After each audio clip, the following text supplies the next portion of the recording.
I mean, I've had lots of conversations that way, and um, I have made several videos kind of addressing the ex-vegan phenomenon, and this is Mhm. one of the main reasons why, because I see so many people kind of struggling with this.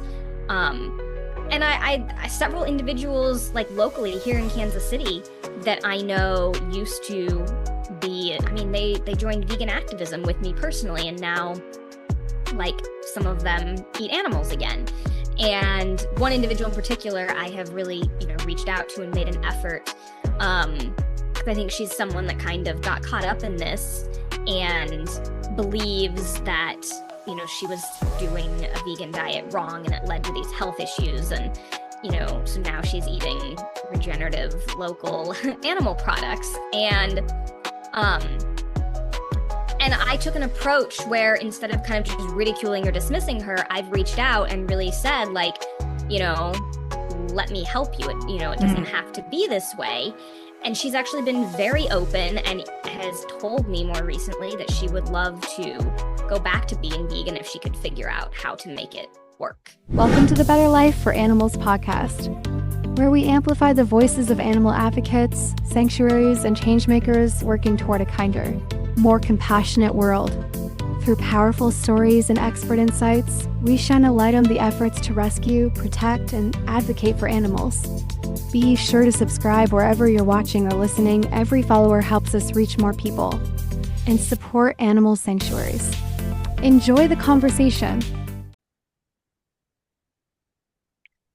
Sarina Farb is a holistic vegan educator, TEDx speaker, and liberation activist working to make the world a better place for all beings. Being born and raised vegan in Kansas taught Sarina to think for herself and stand for justice, even when it's unpopular. Today, she focuses on combining heart and science to empower people to think critically, see past corporate propaganda, and to live ethically.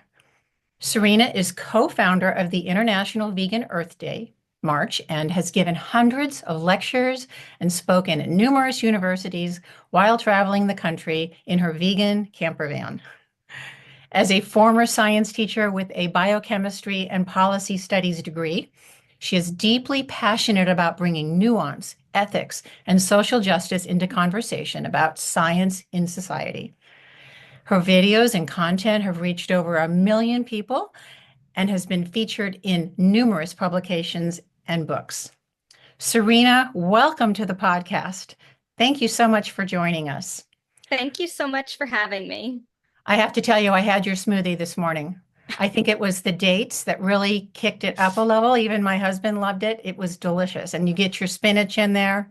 It's all good, and it was absolutely delicious. So anybody, you should check out Sarina's fabulous morning smoothie.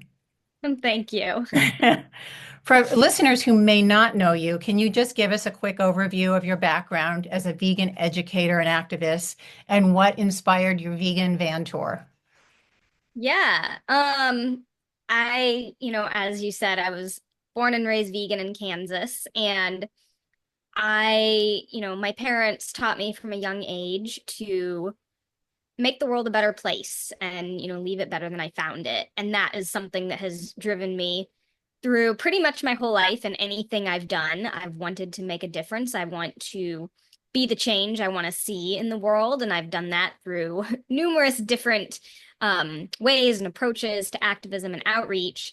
And the van tour really came about because, the same idea of I want to be the change I want to see in the world. I think on a, more individual level, we are all activists in a sense. Like, we are all walking billboards for the values that we live. And the more we can actually live in alignment with our values, the, bigger impact we'll actually have and make. Lots of people will say, oh, I care about animals. Oh, I love animals. I want to, help them. I care about peace and justice and compassion. And then they'll sit down and eat them. So just, being vegan and not killing and exploiting animals is living your values. But beyond that, I think, like I have a water bottle here that's covered in stickers, simple things like that, wearing t-shirts with a message on them, eating delicious food in front of people. All of these things are, the way that each of us are a walking billboard for our values. We show everyone around us, here's what I actually stand for through the ways we speak and talk and act and live our lives. And I was traveling around giving a bunch of lectures at the time and had this camper van, and I decided, why not really take that to the next level and not just turn my life into a walking billboard, but actually the literal vehicle I drive, instead of just a few bumper stickers, let me make it this giant moving billboard. And so I covered it in a vinyl wrap with vegan information so that wherever I'm going, wherever I'm staying, anytime in my van, even just, driving to the gas station, I'm hopefully spreading a message of peace and compassion to everyone around me. What are some of the biggest misconceptions that you encounter when you're talking to people about veganism on your tour? Oh, so many. Right now, and I'm not, to clarify, I'm at my home in Kansas City. I'm not currently on my van tour right now. But whether it's here in Kansas or when I am out speaking to people, I think right now some of the biggest misconceptions are around nutrition. And that's not to say, right, like I do like to clarify another misconception. People think veganism is a diet, and it is not. It is a principle and a way of living that we apply to everything in our lives, from diet to clothing to, entertainment and what we do and don't purchase. But diet is the biggest piece that I think, people struggle with making a change. It's, it's so central to everything we do, and it puts us so outside the norm to not eat animals.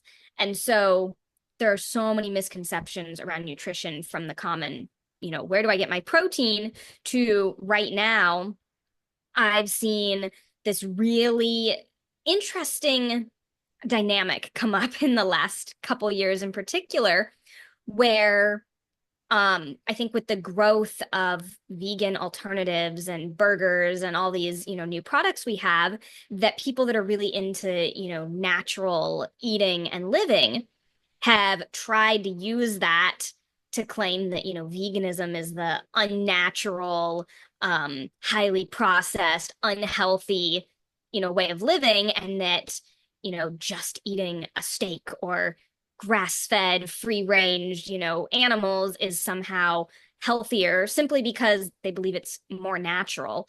And there have been a number, of like former vegans or vegetarians that have then very publicly gone back, or now have their own regenerative farm. They think it's healthier and more sustainable to, raise animals in their backyard than to eat what they deem a highly processed plant-based burger.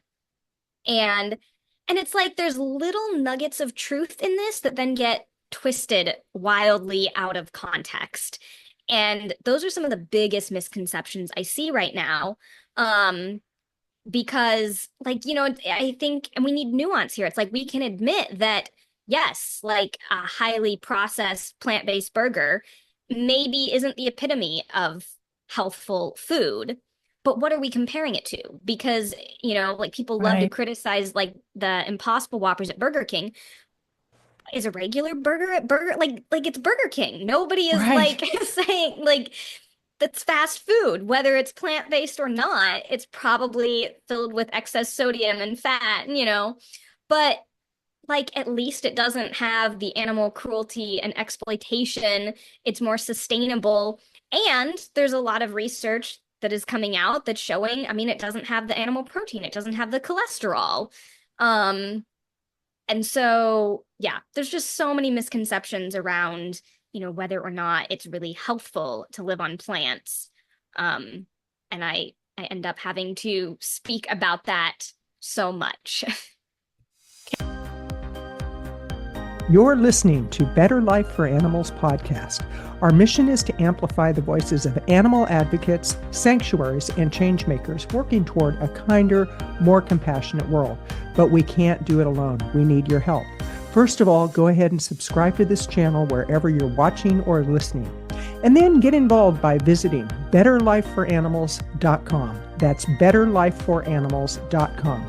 Be sure to check out our blog, learn more about incredible sanctuaries, and explore our book section, where 100% of net proceeds from book sales are donated to sanctuaries. Every action you take helps to make a difference. And remember, subscribe to this channel. And now, back to the show. Can you describe like a particularly meaningful conversation or event that you've experienced that you felt really was able to drive that point home? Because it's such a good point. And you're right, it is all about nuance. Yeah. Let me think. I mean, I've had lots of conversations that way. And, I have made several videos kind of addressing the ex-vegan phenomenon. And this is one of the main reasons why, because I see so many people kind of struggling with this. And I several individuals like locally here in Kansas City that I know used to be, I mean, they joined vegan activism with me personally, and now like some of them eat animals again. And one individual in particular, I have really, reached out to and made an effort. Because I think she's someone that kind of got caught up in this and believes that, she was doing a vegan diet wrong and it led to these health issues. And, so now she's eating regenerative local animal products. And I took an approach where instead of kind of just ridiculing or dismissing her, I've reached out and really said, like, let me help you. It doesn't have to be this way. And she's actually been very open and has told me more recently that she would love to go back to being vegan if she could figure out how to make it work. That's like one of the first times I've heard that. And I think that also shows the key of compassion in what we do, and not just angrily, dismissing people and saying, because it's really popular right now too in a lot of vegan spaces, say, oh, they were never really vegan. And whether or not that's true, right? Like whether or not they really understood the ethics, like I still like want people to eat plants no matter what. And so I think it's also shows the importance of reaching out with kindness to people that do feel like they're struggling, and using that nuance to say, like, okay, like, let me help you. Let's figure out, and similarly with that, I think the other thing is reminding people you do not have to eat these highly processed plant-based products if you don't believe they're healthful. Like, lots of people have survived on plants for hundreds, if not thousands of years before we've had them. And, my mom even jokes when I was, growing up, she says it was easier to be a healthy vegan back then because like we didn't have all these, vegan ice cream and cakes. You couldn't just walk into the store and buy it. Like if you wanted that, you were making it from scratch. She was like, it was healthier because, we were just eating, like you couldn't just walk into the store and buy the same sort of processed vegan alternatives that we easily have now, which I think are great because they make it easier for people. But if you're someone who's like, that's unhealthy, great. Don't eat those on your vegan journey. Like, eat whole plant foods. I love that approach because like so many things, it isn't a straight line. Sometimes we try something and maybe it doesn't work for us, but instead of giving up, the idea of, well, let's look at that and let's see what maybe isn't working and why it isn't working. Yes. I've had people, I know some very close people who say they tried to be vegan and it made them, every time they couldn't have chicken, it caused them to throw up. And I've heard this more than once. So that's why I'm sharing it, because I thought it was like, how is that possible? And what I want to say is, well, it's not because you're not eating chicken that you're having that issue, but it's something else. Everybody has, we can all be susceptible to sensitivities, and I would want to explore what is that sensitivity as opposed to, oh, I need my chicken. Yes. I love the idea of, people trying it, and if it doesn't work or they take it, they step back, they're always invited back. Please come back, right? Yes. There just aren't enough of us. Hmm. I've watched your TED Talk, and I must say you are such an effective messenger for Thank compassionate living. you. It's like you were born for this, literally. And the meat and dairy industry have known the harm that they cause not only to animals, but to the environment for decades. And I keep imagining that day when it turns on its head like the way tobacco did. You know, Uh-huh. if you watch any movie from the 60s, everyone is smoking. And today, the general population knows that this is an unhealthy choice and that, at the same time, I feel like I'm also seeing things like where beef tallow is making a comeback. And it seems there's a push in some circles to say, well, you know, making any kind of change, not eating meat won't make a difference. Whereas we, of course, know that's not true. Could you please share your thoughts on the meat and dairy industry today and how you see things playing out over, say, the next 5 to 10 years? Yeah, that's a great question. I think we're at a very unique time in history right now. I think through like 2016 through then like 2019, there was this huge acceleration of the vegan movement, of vegan products, of vegan companies. And I think that the meat and dairy industry, I mean, I think they were already scared, but I think that was very threatening to them. And unfortunately, I think they have kind of creatively figured out some new ways right now. And you mentioned beef tallow, and that's kind of what I was saying before. I think this is a perfect example. There's been this rebranding, whereas, when I was growing up, the people that were speaking about, government influence and bias and corporate control of our food supply, like they were the vegans. And, we've been saying like the meat and dairy industry and the lobbying and the federal nutrition guidelines, like they're all influenced by the meat and dairy industry. But this idea of lobbying and government control and bias has gotten really popular, and I feel like the meat and dairy industry have now figured out how to co-opt that messaging and try and blame it now on the processed vegan food industry and say things like, like the government's trying to push, impossible burgers on you. The government's trying to push eating insects and it's because there was this progress, right? Like we were seeing people talking about sustainability and climate change and more people kind of saying like, oh, we need to shift in a plant-based direction. But it's one thing I come back to is there's, some research that shows that humans are really bad at judging sort of objective reality, and we understand change. So there's research showing that if you have like a boardroom that was previously 80% men, and then it goes to like 70% men, and you have an increase in the number of women in that boardroom, the men will report, we're outnumbered by women now. Because even though that's still not the objective truth, but they're reacting to that change where there was an increase in women over the objective, like there's still more men than women in this room. And I think a similar thing is going on with people in the public. There's been a change towards plant-based. And because there's more of that in the mainstream consciousness and media and awareness, and the medical community is starting to actually starting to incorporate the, hundreds and if not thousands of studies showing the health benefits of plant-based diets, that now you have people reacting to that change and going, they're trying to force veganism on us. And when the objective reality is still, for every ad for a plant-based product, I don't know exactly how many it's outnumbered by, but you drive down the street and it's McDonald's and Chick-fil-A, but like the meat and dairy industry are still so much more influential, powerful, and dominant on media and government and through lobbying.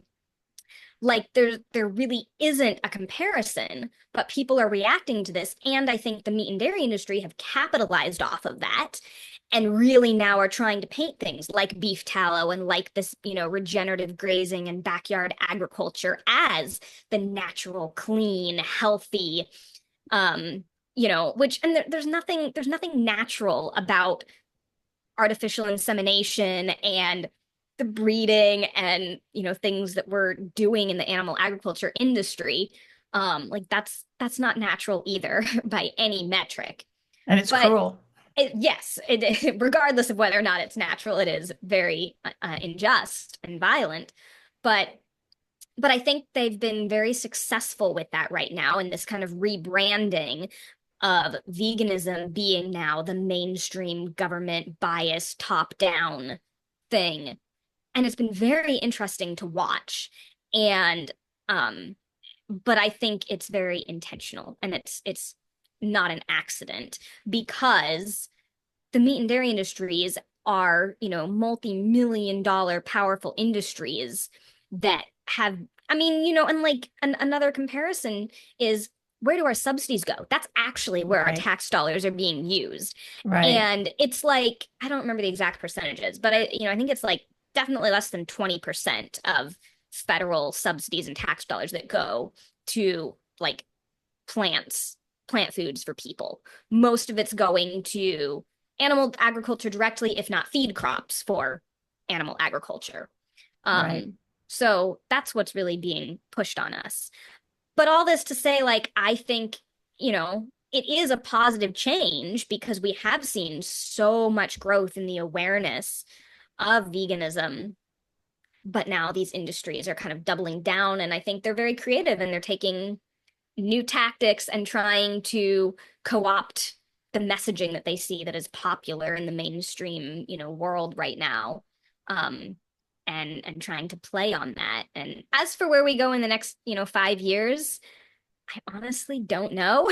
I think it is to be determined. And because of that, this kind of messaging, though, I would love to see the vegan community getting creative and adapting to this messaging as well, and not just doubling down on the messaging we've been using, but also Right. creatively adapting and trying to reach out to the people that really do care about self-sufficiency and kind of living off the land and growing their own food. Because it's a false dichotomy, right? Like, they'll paint it as like, well, I can have some backyard chickens, or you can ship in those bananas from around the world. And I'm like, what about backyard veganic gardening? Like, Right. it doesn't have to be large corporate plant agriculture versus backyard animal farming. Like, we can do backyard plant farming. I love the idea of just, flipping the script on its head and changing the messaging. I think about, Mothers Against Drunk Driving. I mean, they made it happen. And I wonder if we couldn't do something like that, Mothers Against Dairy. If people understood, what goes into that milk, I think they would be horrified. There is an organization, I believe, called Mothers Against Dairy. We need to shine a light on that for sure. If you're just joining us, we're speaking with Sarina Farb, and this is Better Life for Animals. I've heard you speak about eggs, and eggs are up right now because they've been the reason that so many people have been unhappy with prices of groceries. That's what I've been hearing. And I've heard everything about what they can do about it, except for the obvious. And I would love it if you would share with us, just tell us why eggs are cruel, because so many people will make an exception for eggs. Absolutely. Yeah, so a lot of people don't realize, the egg industry is a huge industry. And this is true whether, you're getting backyard eggs from someone down the road or buying them from the store, free range, cage free. Almost all egg-laying hens originally come from hatcheries, large commercial chicken hatcheries, where chickens are artificially inseminated and bred. And in this facility, because these are breeds of chickens that are, bred to produce as many eggs as possible, they're a different breed from those that are usually raised for meat, which are bred to grow as big as possible, as quickly as possible. So they kind of, they're bred for different things. And so in this industry, only the female chickens lay eggs. And so in these hatcheries, all of the male chicks that, half of the chicks born to be egg-laying hens are male and can't become egg-laying hens. And because they're a different breed than those raised for meat, they are essentially considered useless in the egg industry because they won't grow big enough fast enough to even be profitable for meat. And so literally within minutes, if not, hours on their first day of life after these chicks hatch, they're sexed and sorted, and only the females are kept and the males are disposed of. And this means there's several different methods that are literally legal standard industry practice, but one of the most popular is like a giant macerator where these male chicks are ground up alive and then tossed in the trash. And so this is true. And I have personally gone to people I know and backyard farms, people who have a couple backyard chickens, and I'll say, so where did you get your chickens? And they'll say, oh, we mail ordered them, from a catalog online or something, or we went to a feed store and bought them. If you are getting your chickens for your backyard farm through either of those methods, you are almost certainly getting your chicks from a hatchery where the male chicks were ground up alive and disposed of in this way. So it's all one industry. It's not separate. And of course, this doesn't even mention, what actually happens once you get past that stage where chicks are force molted and kept in horrible conditions and confinement. And they use all kinds of incredibly cruel methods to get them to lay more eggs. Chickens in the wild, laid like 10 eggs a year before we genetically manipulated and bred them. And now they lay around 300 a year. And this is very taxing on their bodies, even outside of the cruel treatments and things we do to get them to lay those many eggs. That's calcium and minerals that are being leached from their body, and it makes them incredibly weak and unable to stand up and hold their own weight. And then, of course, at the end of all of this, as soon as they can't produce enough eggs to be profitable, then they too are also killed for meat, or, if they're not in condition for that, they get turned into pet food or any number of other things that we do to animals. So sad. Yeah. Can you talk about fish? I know that we have people will also think they don't necessarily notice that fish are suffering, and yet they're suffocating and gasping for air. And, those we're taking fish out by the trillions, I believe, in the oceans. I've heard you talk about that. And that's something that we need to shed a light on, I believe, because there's not going to be any ocean animal life available in the very near future if we don't do something about this soon. Yeah, absolutely. I think as a society, people treat fish differently because they're not mammals. They're not the cute animals that we sort of have an easier time connecting to. But the science is incredibly clear that fish feel pain and are aware. And even these outdated ideas we had of like, oh, fish only have a 2-second memory. If they look away from you, they'll forget you. They have like all of this is repeatedly being proven untrue. Fish have, social networks and friends and connections, and they definitely have memory and capacity much greater than we ever thought. They remember friends and other fish and faces, and they're much smarter. Which, of course, these things should not be measures of who we treat with respect or not. But all that said, there's a lot of misconceptions about that, and fish absolutely feel pain. And people love to say like, oh, catch and release fishing. Like I'm not, and it's like, well, the equivalent when like fish don't breathe air. And so the equivalent of that is someone dunking us underwater, hooking us in the mouth, with a painful hook, dragging us underwater, laughing about it for, a minute or however long, and while we're gasping and trying to breathe, and then being like, well, now you can come back up. That's what catch and release fishing is to fish. And then, of course, not to mention like wild caught fish, people think somehow is environmentally better. But we are scraping the ocean floor with these giant nets. Seaspiracy, the film really showed this and did a great job. It did. And we're also farming fish. And the farms of fish, sometimes in the ocean or lakes or inland, are essentially factory farms, but in water. They're horrible, dirty, gross conditions that breed bacteria and disease with fish crammed together where they can hardly have, room to swim. A lot of people don't realize that we've done all the same things to fish that we do to land animals in the farming industry. And a lot of the fish that are caught, or not even fish, there's a lot of bycatch when you are taking these giant nets out in the ocean, and we catch dolphins and sharks and whales and turtles. And even a lot of the fish, they're not the target species of fish we want.